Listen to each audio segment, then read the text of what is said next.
માં મેલડી કહે છે કે તું સત્યના માર્ગે ચાલજે, બાકી તારા માથે આફત આવશે તો એને હું મારા માથે લઈ લઈશ. જે માણસ કપટ છોડીને નિર્મળ મનથી માની શરણમાં જાય છે તેને કોઈનો ડર રહેતો નથી. બે હાર્યાનો સહારો.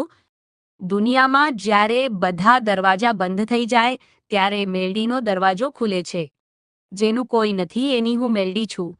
તું એક ડગલું મારી તરફ ભરીશ તો હું તારા તરફ 100 ડગલા ભરીને આવીશ. માં મેલડી ન્યાય કરનારી દેવી છે. તે કહે છે કે કોઈનું ખરાબ કરીને તમે મારું ગમે એટલું નૈવેદ્ય કરશો તો હું પ્રસન્ન નહીં થાઉં, પણ કોઈની આંતરડી ઠારશો તો હું વગર બોલાવ્યે આવીશ. મેલડી મારી માવતર છે, મારે ચિંતા કરવાની શું જરૂર છે? જેના માથે માનો હાથ હોય એને આખી દુનિયા નમે છે. સમય ગમે તેવો હોય, મા પર વિશ્વાસ રાખશો તો તે વિપરીત પરિસ્થિતિને પણ ફેરવી નાખશે. તેટલી સિદ્ધિ મળે પણ માના ચરણો